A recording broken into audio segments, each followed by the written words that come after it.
Good afternoon. It's my pleasure to be here, speak to you guys. I'm Chante Karimkhani. I'm going to be presenting our work with a large epidemiologic study called the Global Burden of Disease Study, and specifically skin disease results, acne specific results as well at the end. I do want to mention two collaborators. I have Dr. Mohsen Nagavi is at the University of Washington. He's an expert in the global burden of disease, statistical analyses, and skin disease. And then my mentor, Dr. Robert Delavalli, who's here at the University of Colorado. So currently I'm a research fellow at the University of Colorado. I'll be starting dermatology residency in about 2 months. Our work with GBD is funded by the Bill and Melinda Gates Foundation, but we have no disclosures or conflicts of interest.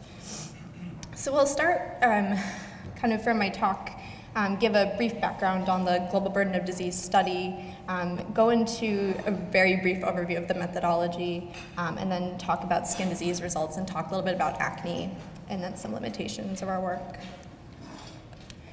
So the Global Burden of Disease Study is based at the University of Washington, the Institute for Health Metrics and Evaluation. The PI of the overarching Global Burden of Disease, or GBD study, is Dr. Christopher Murray, which is pictured here. As I mentioned, it's funded by the Bill and Melinda Gates Foundation. And the GBD effort is really a truly international collaborative effort. Almost 2,000 researchers worldwide are involved in some way in this study, and they represent actually over 130 countries, so really diverse collaboration. This kind of shows the actual number of collaborators internationally. They come from every continent, and the collaborators essentially aid in strengthening data inputs, provide quality review, interpretation of data, and methodology, which is kind of an iterative, ongoing process on a yearly basis now, and then local and even national dissemination. So the global burden of disease is, at its core, a systematic scientific effort to quantify the comparative health loss due to diseases, injuries, and risk factors, and it does so for a diverse group of ages, both sexes, geography, and specific points in time. So disease burden is measured using the metric of the disability adjusted life year, or the DALY. And the DALY is a unique metric that combines a morbidity and a mortality component. So the morbidity component is termed years lived with disability, YLDs, and the mortality component, years of life lost, or YLLs. I'll be talking about these DALY metrics throughout my talk. And just for reference, to ground you in what the DALY is, one DALY is equivalent to 1 year of healthy life lost due to a disease. So principles of the GBD are kind of starting with the general premise that everyone is entitled to live a long life in full health. So what's preventing us from achieving this goal, and specifically what disables and kills what specific diseases across countries, time, ages, and sex. So the GBD 2015 study, which is the most recent iteration of it, includes estimates, disease burden estimates for over 300 diseases, a number of sequelae, risk factors, and does so for 195 countries that are delineated into 21 world regions, even now subnational data in China and the United States, and then a 25-year time span from 1990 to 2015. So I'll give as brief as I can, but try to be comprehensive of the overview of the global burden of disease study. It starts with data sources, which come from a variety of places. I'll talk about kind of specific to acne and skin disease. These data are then adjusted, age, sex splitting, and they're fed into modeling tools. There's a modeling tool called DISMOD MR 2.1, which is used for the morbidity modeling, and then CODEM is used for mortality modeling. These metrics then undergo severity distribution. They're combined with something called a disability weight, which I will talk about in the upcoming slides, and then we have those metrics that we already talked about, the YLDs, YLLs, and then the DALY, which combines both of those. So this schematic shows kind of this process that I just kind of outlined for acne specifically, and I'll go through each step. So the data sources that we start out with for acne came from a comprehensive systematic literature review performed on PubMed and Google Scholar from 1980 to 2014. And then also survey data from all over the world, and then claims insurance data, outpatient and inpatient. And then these data then underwent adjustment and were essentially fed into that modeling tool, DISMOD MR 2.1. I don't have enough time to even begin to talk about what DISMOD is. I tried to synthesize it. It's essentially a Bayesian negative binomial model, but the output of what DISMOD gives is prevalence estimates by location, year, age, and sex. So these prevalence estimates are multiplied by a disability weight. I'll talk about that in a little more detail to yield the YLDs. And then YLDs are added to the YLLs, and we have a DALY, that metric that we measure disease burden with. So a disability weight is a number that bridges mortality and non-fatal outcomes. It measures the % reduction from perfect health. They're derived from 9 population surveys performed in European countries and an internet survey that in total had over 60,000 respondents. And these respondents were given 235 health states, and they were asked to perform a pairwise comparison between 2 health states and decide who is the healthier of the 2. So disability weights range from 0 to 1.0 is no disability, 1.0 is maximum full disability. This is just kind of some non-dermatologic diseases, how they laid out on that spectrum. And then specific to skin diseases and acne in particular, respondents of the survey were asked to measure disfigurement and itch and pain from a condition. So I've laid out what severe, moderate, and mild kind of was, but acne, the disability weight for acne was 0.011, so it was pretty mild. And then just a brief mention on that mortality component, the years of life lost. These data sources that go into mortality come from different places, so vital registration and verbal autopsy studies. These are fed into that model that I mentioned called CODEM, which is a highly standardized approach to cause of death analyses. It statistically chooses a combination of mathematical models and predictors that best model that input data, the mortality input data, and basically gives us number of deaths. So number of deaths are combined with standard life expectancy to yield the YLL metric.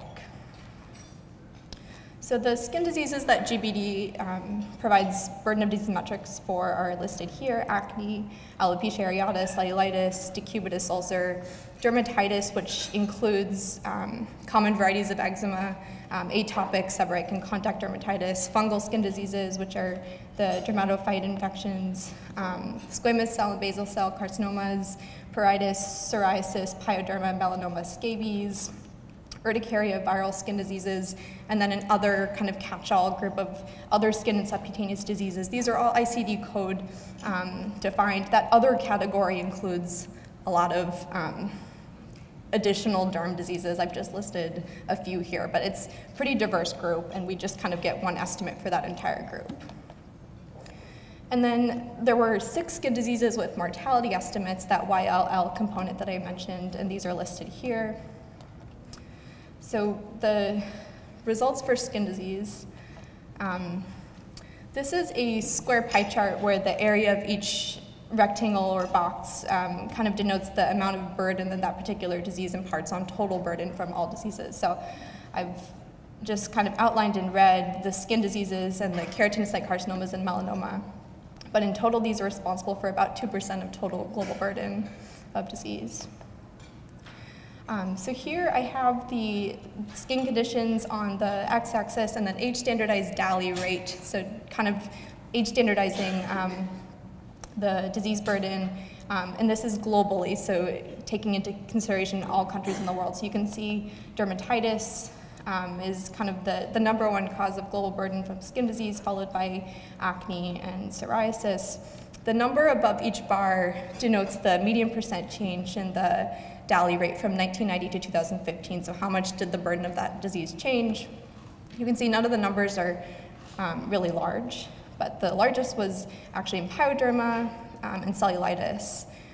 So bacterial infections, still not even more than 1%, but here I have tried to depict the relationship of skin disease burden over the human age span. So this is globally, and I wanted to point out a couple of things on this. So you can see melanoma here in the dark red, as we'd expect, highest burden in elderly populations. And this is in comparison to bacterial skin infections, pyoderma, cellulitis, and scabies, which kind of have a peak in the less than 1 year age range. Urticaria, that purple, also in the pediatric population. Acne, we'd expect that peak in the adolescent population. And then decubitus ulcer in the 80+ age range. So here I've distilled, GBD distills the 195 countries of the world down into 21 world regions, and they're listed on the x-axis, and again we have the DALY rate on the y-axis. So it's, I wanted to point out, just kind of for comparison purposes, North America and Central Sub-Saharan Africa. So when you compare these two, the really striking difference is the greater presence of the green color in Central Sub-Saharan Africa, which represents pyoderma, essentially, greater amount of burden, and that's almost negligible in North America. And then Australasia with the largest amount of burden from melanoma. So specifically, I'll just talk about the burden of acne. I've kind of already mentioned, but this peak, this is globally a peak in the adolescent population from 10 to about 24 years. And then looking at the 195 countries that are included in GBD, the top 10 countries with the greatest acne burden are really actually very hard to see. They're in dark red, but they're very small, so I've listed them here: Taiwan, North Korea, Guam, Northern Mariana Islands, China, American Samoa, Fiji, Samoa, Tonga, and the Federated States of Micronesia. And interestingly, the USA was number 189 out of 195 in terms of acne burden comparatively. So again, here I have the world regions again on the x-axis, and I have the DALY rate, and we're looking at both sexes. So you'll see East Asia, as we kind of already mentioned, with the greatest amount of burden from acne, and North America with the least amount. And I just kind of wanted to point out Western Europe as an intermediate country. When we break this down for females, some things change. So East Asia still is the greatest amount of burden, but Western Europe moves from that intermediate place to number 2 in terms of burden in females, and North America also moves up from last to kind of more of intermediate. So greater amount of burden from acne in females in those countries. And then in males, looks very similar to both sexes data. North America is last, East Asia still has the greatest amount of burden. And this is kind of them all interlaid together. And the last slide about acne, this shows that median % change in the DALY rate over the 25-year time span from 1990 to 2015. None of the numbers are really large. This is the change in the age-standardized DALY rate to take care of changes in population structures over those years. But the greatest change was in North Africa and Middle East, which had a 0.061% increase in DALY rate. And North America had the lowest amount of change. So brief mention of some limitations of the global burden of disease study. The study is based on data sources that come from the methods that I kind of already talked about, the literature review and different survey data and claims data, but there are certainly areas of the world that don't have data. So for these areas, the modeling tool, DISMOD-MR, makes assumptions, region and superregion assumptions that essentially widen the confidence interval, and that's kind of the reality of the GBD methods. There is the possibility, so GBD is based on ICD coding, so alternate coding systems aren't captured in the methods. And then there's some subjectivity introduced by interpretation of ICD codes and case definitions. And lastly, something that's really important for skin diseases is that disability weight that came from the European studies is valued equally for all countries and all time periods, and this isn't really a practical truth. I think that disfigurement, itch, and pain are viewed differently in different cultures and different religions and different races, but this is really hard to account for. So we just recently published GBD 2013 skin disease results. The results are now coming out on a yearly basis. So what I presented to you was 2015 results, which is the most recent iteration. But these are my collaborators. This is our recent publication in JAMA Dermatology. And there are a lot of resources on the Global Burden of Disease study.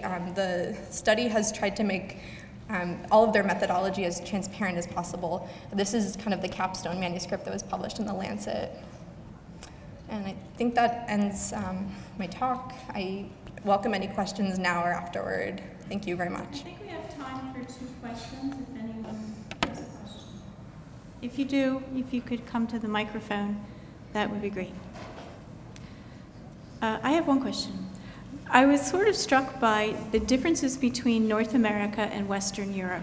So when you were first presenting the data on East Asia, I thought, maybe it's cultural, maybe it's access to treatment. But then when you showed the Western Europe data, I thought, well, it can't really be access to treatment as much. Right. So what's your thought on that? I have been I've actually been really intrigued by the East Asia dominance of acne. I've been trying to read as much as I can. There's really good data sources that come from all the East Asian countries that were included in the study, and I cannot think of a reason for why. What I found interesting in Western Europe and North America was what I highlighted, that females have a greater amount of burden, which wasn't totally unexpected, but yeah, I don't know. It's really fascinating. There's so much data. There's so much in this data that I don't have enough time to parse it all out, but it's just very fascinating. Great, thanks. Any other questions? No? Thank you very much. Thank you.